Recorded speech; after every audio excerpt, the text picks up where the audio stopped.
بسم اللہ الرحمن الرحیم۔ تو میں نے عرض کیا تھا کہ اطمینان اور چین کہاں ملتا ہے؟ الا بذکر اللہ تطمئن القلوب۔ اللہ تعالیٰ فرماتے ہیں کہ دل کا اطمینان صرف میری ہی یاد سے ملے گا۔ مگر یاد سے کیا مراد ہے؟ ذکر کی دو قسمیں ہیں، یاد مثبت اور یاد منفی۔ جب شریعت کا حکم ہو نماز کا تو نماز پڑھو، روزہ کا حکم ہو تو روزہ رکھو، زکوٰۃ کا حکم ہو تو زکوٰۃ دو، حج کا حکم ہو تو حج ادا کرو۔ اس کا نام ذکر مثبت ہے۔ لیکن جب لڑکیاں سامنے آ جائیں اب ذکر منفی کرنا پڑے گا، یعنی ان کو نہ دیکھو۔ اس وقت نہ دیکھنا ذکر ہے، ورنہ یہ ذکر نہیں کہ دیکھتے بھی رہو اور لا حول ولا قوت الا باللہ بھی پڑھتے رہو۔ ایسا لا حول خود ہمارے اوپر لا حول پڑتا ہے۔ ارے مولانا دیکھیے کیسی ٹانگ کھلی ہے نا، لا حول ولا قوت الا باللہ۔ ٹانگ دیکھتے بھی جا رہے ہیں اور شیطان ان کو ٹانگ بھی رہا ہے۔ یہ کون سا لا حول ہے؟ پہلے نظر کو ہٹاؤ، پھر اللہ تعالیٰ سے کہو کہ اے اللہ، میری نظر نے اگر ایک ذرہ حرام لذت حاصل کر لی تو ہم اس سے معافی کے خواستگار ہیں۔ توبہ سے کام بنے گا۔ ایسے شہروں میں بغیر توبہ کے کوئی چارہ نہیں۔ امام غزالی رحمۃ اللہ علیہ کے استاد علامہ اصفرائینی نے 7 چکر طواف کے بعد دعا کی کہ اے اللہ، مجھے معصوم کر دیجئے، کبھی مجھ سے گناہ نہ ہو۔ 20 برس تک یہ دعا مانگی۔ ملا علی قاری رحمۃ اللہ علیہ نے شرح مشکات میں لکھا ہے کہ ایک دن طواف کر رہے تھے، کعبے سے آواز آئی کہ اے اصفرائینی استاد غزالی، تو کیوں یہ چاہتا ہے کہ مجھ سے کوئی خطا نہ ہو؟ میری محبوبیت کے 2 دروازے ہیں، ایک میں متقی بندوں کو محبوب رکھتا ہوں، نمبر 2 ان اللہ یحب التوابین، اور توبہ کرنے والوں کو محبوب رکھتا ہوں۔ تو جب میں نے اپنی مقبولیت کی 2 کھڑکیاں بنائی ہیں تو ایک ہی کھڑکی سے کیوں آنا چاہتا ہے؟ اگر تقویٰ کی کھڑکی سے نہیں آ سکتا تو توبہ کی کھڑکی سے آ جا۔ یعنی خطا تو نہ کرو، لیکن اگر خطا ہو جائے تو 2 رکعت توبہ کی پڑھ کر رونا شروع کر دو۔ اتنا قرب بڑھے گا کہ جس کی حد نہیں۔ ندامت توبہ سے وہ قرب ملتا ہے کہ فرشتوں کو بھی وہ قرب نصیب نہیں، کیونکہ فرشتوں کو قرب عبادت حاصل ہے، لیکن انسانوں میں اولیاء اللہ کو 2 قرب نصیب ہیں، قرب عبادت، قرب ندامت، جس کو مولانا شاہ محمد احمد صاحب رحمۃ اللہ علیہ اپنے کلام میں فرماتے ہیں، کبھی طاعتوں کا سرور ہے، کبھی اعتراف قصور ہے، کبھی طاعتوں کا سرور ہے، کبھی اعتراف قصور ہے ملک کو جس کی نہیں خبر، وہ حضور میرا حضور ہے۔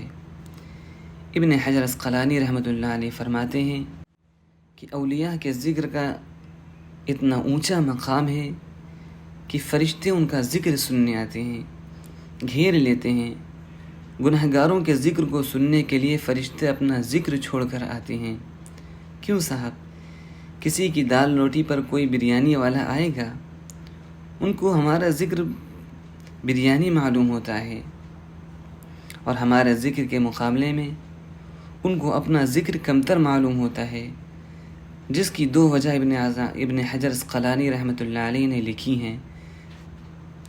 فتح الباری شرح بخاری میں ہے کہ فرشتے یہ دیکھتے ہیں کہ یا اللہ، یہ جتنے انسان مومن ہیں یہ بغیر دیکھے تجھ کو یاد کر رہے ہیں، اور ہم تجھ کو دیکھ کر یاد کر رہے ہیں۔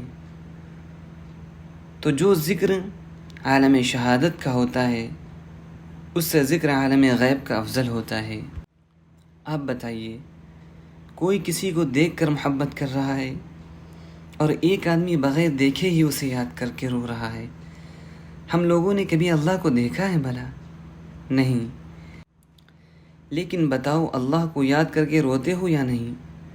تو فرشتے کہتے ہیں کہ اے اللہ، آپ نے کیسی مخلوق انسان بنائی کہ جو بغیر دیکھے آپ کو یاد کر رہی ہے، فدا ہو رہے ہیں، شہید ہو رہے ہیں، رو رہے ہیں، روزہ نماز کر رہے ہیں۔ دوسری وجہ یہ کہ فرشتے کہتے ہیں کہ یہ کیسی مخلوق ہے کہ بیوی بچے ہیں اور تمام فکر آٹا چاول کی ہو رہی ہے، اور یہ ہزاروں فکر کے باوجود اللہ کو یاد کرتے ہیں، جب کہ ہمیں کوئی فکر نہیں، لہٰذا ان کا ذکر افضل ہے ہمارے ذکر سے۔ اس لیے ہمارے ذکر کے وقت فرشتے ہمیں گھیر لیتے ہیں۔ جیسے اس وقت اللہ کا ذکر ہو رہا ہے تو انشاءاللہ فرشتوں نے ہمیں گھیر لیا ہے آسمان تک، اور جب فرشتوں کا ماحول ملے گا تو ہمارے اندر فرشتوں کے اثرات نہیں آئیں گے۔ اس لیے بزرگوں نے نصیحت کی ہے کہ جہاں اللہ والے رہتے ہوں، جہاں اللہ کا ذکر ہوتا ہو، وہاں جاؤ، انشاءاللہ تمہاری اصلاح ہو جائے گی، تمہارے اخلاق فرشتوں جیسے ہو جائیں گے، کیونکہ فرشتے میں رہو گے تو فرشتوں جیسے اخلاق آئیں گے۔ حضرت مولانا اسعد اللہ صاحب رحمۃ اللہ علیہ، ناظم مظاہر العلوم، میرے شیخ کے استاد، یہ شعر پڑھا کرتے تھے: گو ہزاروں شغل ہیں دن رات میں، گو ہزاروں شغل ہیں دن رات میں، لیکن اسد آپ سے غافل نہیں۔ اور ایک شعر اور پڑھتے تھے نظر کی حفاظت کے بارے میں، چونکہ مولانا خود بھی بہت حسین اور عاشق مزاج تھے، عاشقوں کو بہت زیادہ مجاہدہ کرنا پڑتا ہے، مگر ان کا مشاہدہ بھی قوی ہوتا ہے۔ جس کا مجاہدہ قوی ہوتا ہے اس کا مشاہدہ بھی قوی ہوتا ہے۔ تو فرماتے ہیں: عشق بتا میں اسعد کرتے ہو فکر راحت، عشق بتا میں اسعد کرتے ہو فکر راحت، دوزخ میں ڈھونڈتے ہو جنت کے خواب گاہیں۔ اے سعد، تم حسینوں کے عشق میں آرام تلاش کرتے ہو اور جنت کے مزے دوزخ میں تلاش کرتے ہو۔ ہتھوڑے دل پہ ہیں مغزے دماغ میں کھوٹے، بتاؤ عشق مجازی کے مزے کیا لوٹے۔ آج 90% لوگ پاگل خانے میں اسی نظر کی حفاظت نہ کرنے کی وجہ سے ہیں۔ چین سے رہنے کے بارے میں اللہ تعالیٰ فرماتے ہیں: الا بذکر اللہ تطمئن القلوب، صرف اللہ کی یاد ہی سے تم کو چین ملے گا۔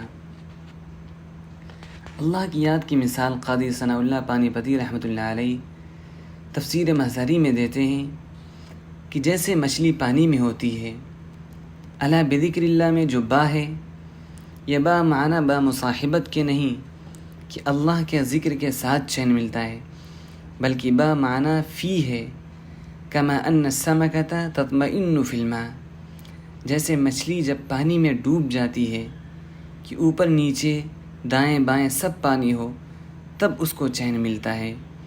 اگر مچھلی کا صرف 1 انچ سر پانی سے کھلا رہ جائے تو چین نہیں پائے گی۔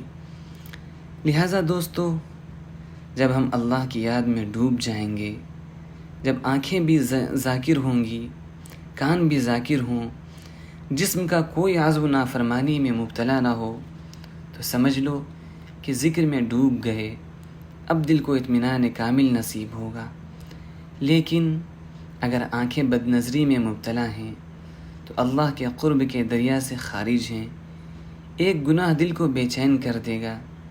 تجربے کی بات کہتا ہوں کہ جیسے اہل یورپ، سوئٹزرلینڈ وغیرہ واٹر پروف گھڑیاں بناتے ہیں، چاروں طرف پانی ہوتا ہے مگر گھڑی میں ایک قطرہ پانی بھی نہیں گھستا، ایسے ہی اللہ تعالیٰ اپنے ذاکرین کے دل کو پریشانی سے محفوظ رکھتے ہیں، مگر ذاکرین سے مراد مثبت اور ذکر منفی والے ہیں، یعنی جو اللہ کے احکام کی تعمیل کرتے ہوں اور گناہ سے بھی بچتے ہوں، دونوں ضروری ہیں۔